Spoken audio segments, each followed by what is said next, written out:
प्रधानमंत्री नरेंद्र मोदी ने नई दिल्ली में भारत मोबिलिटी ग्लोबल एक्सपो का उद्घाटन किया। कहा, भारत वैश्विक आर्थिक महाशक्ति बनने की ओर अग्रसर। संसद के दोनों सदनों की संयुक्त बैठक में राष्ट्रपति द्रौपदी मुर्मू के अभिभाषण के धन्यवाद प्रस्ताव पर चर्चा जारी। राष्ट्रपति द्रौपदी मुर्मू ने फरीदाबाद में सूरजकुंड अंतर्राष्ट्रीय शिल्प मेले का उद्घाटन किया। कला और शिल्प से जुड़े लोगों को मानवता का रचनात्मक दूत बताया। जर्मनी में सार्वजनिक परिवहन कर्मचारियों की राष्ट्रव्यापी हड़ताल और भारत की Ashmita Chaliha Thailand masters badminton tournament के महिला सिंगल्स सेमीफाइनल में।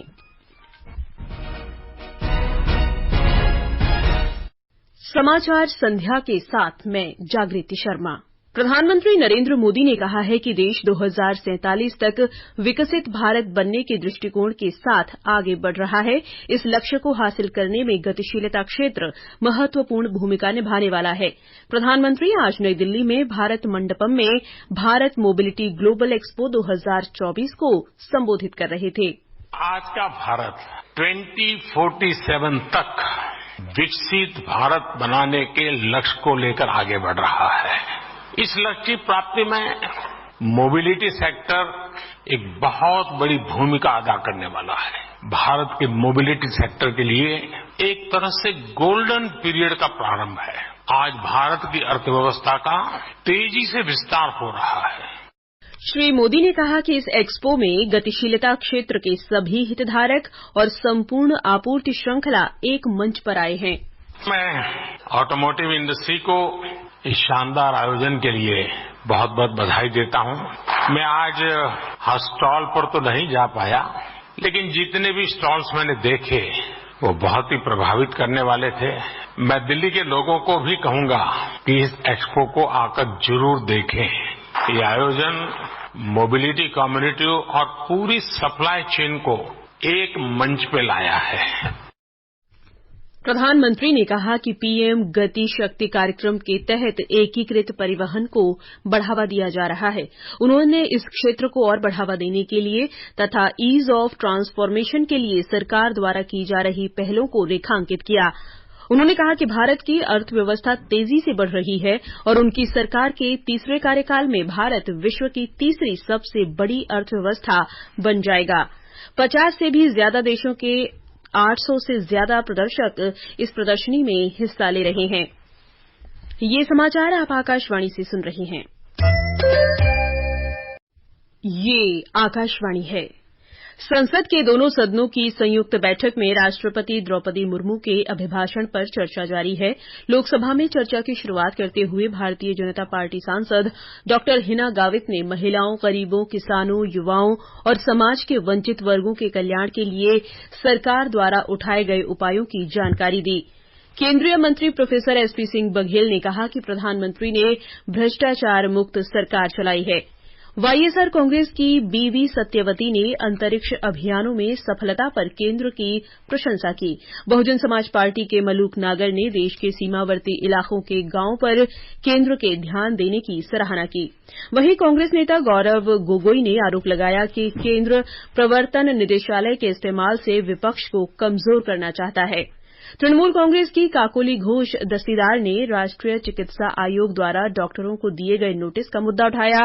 डीएमके सांसद टीआर बालू ने आरोप लगाया कि केंद्र ने तमिलनाडु के प्रति सौतेला रवैया अपनाया है। राष्ट्रवादी कांग्रेस पार्टी के अमोल कोल्हे ने प्याज निर्यात पर प्रतिबंध का मुद्दा उठाया। डीएमके सांसद कलानिधि वीरास्वामी ने गरीबी और नागरिकता संशोधन कानून के मुद्दे की बात की।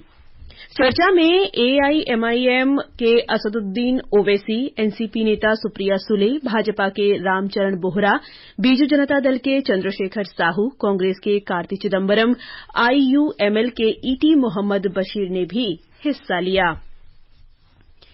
राज्यसभा में भारतीय जनता पार्टी की कविता पाटीदार ने कहा कि पिछले 10 वर्षों में देश की महिलाएं सशक्त हुई हैं। उन्होंने कहा कि 25 करोड़ लोग गरीबी से बाहर आए हैं। देश में हवाई अड्डों की संख्या दोगुनी हो गई है और ग्रामीण क्षेत्रों में 4 लाख किलोमीटर नई सड़कें बनाई गई हैं। इस बीच विपक्ष के नेता मल्लिकार्जुन खड़गे ने बेरोजगारी, मणिपुर में हिंसा और अन्य मुद्दों पर सरकार की कड़ी आलोचना की। सरकार ने कहा है कि पिछले 10 वर्षों में सबका साथ के अंतर्गत लगभग 25 करोड़ लोगों को गरीबी से बाहर निकाला गया है। केंद्रीय वित्त मंत्री निर्मला सीतारामन ने कल संसद में अंतरिम बजट पेश करते हुए कहा कि प्रत्यक्ष लाभ अंतरण योजना के कारण पीएम जनधन खातों के उपयोग से 34 लाख करोड़ रुपए में से 2,70,000 करोड़ रुपए की बचत हुई है। केंद्रीय प्रत्यक्ष कर बोर्ड के अध्यक्ष नितिन गुप्ता ने कहा है कि सरकार करदाताओं को राहत देने के लिए 25,000 रुपए तक के बकाया कर माफ कर रही है। आकाशवाणी से विशेष बातचीत में नितिन गुप्ता ने कहा कि वित्त वर्ष 2010 तक की अवधि के लिए बकाया 25,000 रुपए तक के पुराने विवादित कर और वित्त वर्ष 2010-11 से 2014-15 तक की अवधि के लिए बकाया 10,000 रुपए तक के पुराने विवादित प्रत्यक्ष कर माफ कर दिए गए हैं।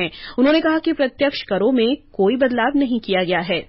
पिछले साल भी राहत दी गई थी, न्यू टैक्स रिजीम लाए और टैक्स स्लैब का बदलाव किया, मिनिमम टैक्स को 2.5 लाख से 3 लाख किया। आज की तारीख में स्टैंडर्ड डिडक्शन भी ग्रांट किया न्यू टैक्स रिजीम में। 7.5 लाख तक के टैक्स पे जो आय कमाता है उसको कोई टैक्स देने की आवश्यकता नहीं है। तो काफी बदलाव ला चुके हैं। केंद्रीय अप्रत्यक्ष कर और शुल्क बोर्ड सीबीआईसी के अध्यक्ष संजय अग्रवाल ने कहा कि माल और सेवा कर लागू होने के बाद शुरुआत से ही रिकॉर्ड कर संग्रह हुआ है। राष्ट्रपति द्रौपदी मुर्मू ने आज हरियाणा के फरीदाबाद में सूरजकुंड अंतर्राष्ट्रीय शिल्प मेला 2024 का उद्घाटन किया। इस अवसर पर राष्ट्रपति मुर्मू ने कहा कि कला और शिल्प से जुड़े लोग मानवता के रचनात्मक दूत हैं। राष्ट्रपति मुर्मू ने मेले को कई देशों के हस्तशिल्पियों का महाकुंभ बताया। ये मेला हमारी सांस्कृतिक विविधता का उत्सव है। ये मेला हमारी परंपरा और उत्सव भी है और नवीनता का भी है। ये मेला हमारे शिल्पकारों को कला प्रेमियों से जोड़ने का प्रभावी मंच भी है। ये मेला कला प्रदर्शनी भी है और व्यापार केंद्र भी है। 18 फरवरी तक चलने वाले इस मेले में लगभग 50 देश भाग ले रहे हैं।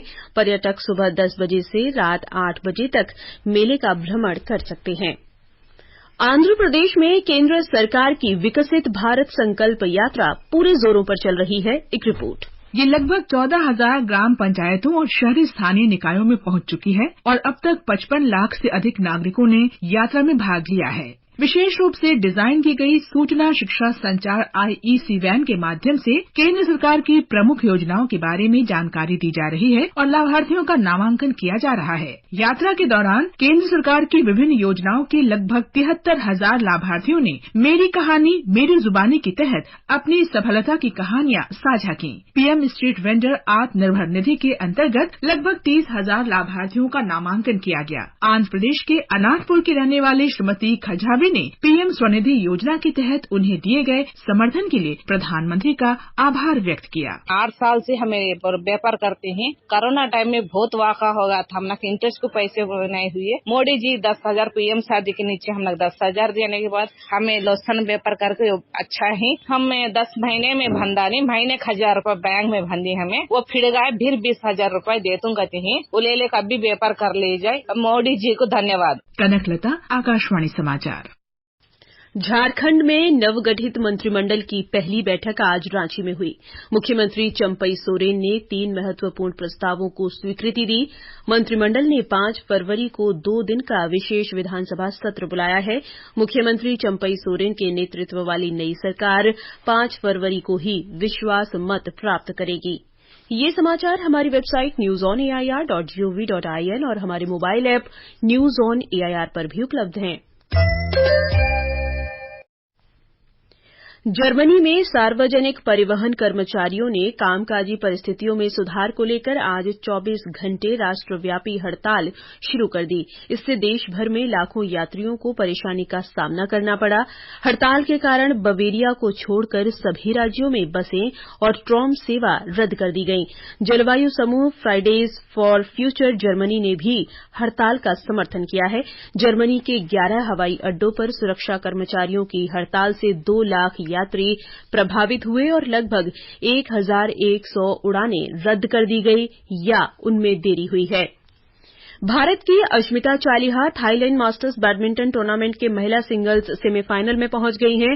क्वार्टर फाइनल में अस्मिता ने इंडोनेशिया की ईस्टर नुरुमी वाडियो को हराया। सेमीफाइनल में कल उनका मुकाबला थाईलैंड की सुपानिदा कातेथोंग से होगा। पुरुष सिंगल्स में मिथुन मंजुनाथ और महिला डबल्स में त्रिशा जॉली और गायत्री गोपीचंद की जोड़ी क्वार्टर फाइनल मुकाबले हार गई है। दक्षिण अफ्रीका में अंडर 19 एक दिवसीय क्रिकेट विश्व कप के सुपर 6 मैच में भारत ने नेपाल को 298 रन का लक्ष्य दिया है। ताजा समाचार मिलने तक नेपाल ने 37वें ओवर में 8 विकेट पर 110 रन बना लिए हैं। यदि भारत ये मैच जीत लेता है तो वो सेमीफाइनल में जगह पक्की कर लेगा। अंत में मुख्य समाचार एक बार फिर। प्रधानमंत्री नरेंद्र मोदी ने नई दिल्ली में भारत मोबिलिटी ग्लोबल एक्सपो का उद्घाटन किया। कहा, भारत वैश्विक आर्थिक महाशक्ति बनने की ओर अग्रसर। संसद के दोनों सदनों की संयुक्त बैठक में राष्ट्रपति द्रौपदी मुर्मू के अभिभाषण के धन्यवाद प्रस्ताव पर चर्चा जारी। राष्ट्रपति द्रौपदी मुर्मू ने फरीदाबाद में सूरजकुंड अंतर्राष्ट्रीय शिल्प मेले का उद्घाटन किया। कला और शिल्प से जुड़े लोगों को मानवता का रचनात्मक दूत बताया। जर्मनी में सार्वजनिक परिवहन कर्मचारियों की राष्ट्रव्यापी हड़ताल। और भारत की Ashmita Chaliha Thailand masters badminton tournament के महिला सिंगल्स सेमीफाइनल में। इसके साथ ही समाचार संध्या का ये अंक समाप्त हुआ। नमस्कार।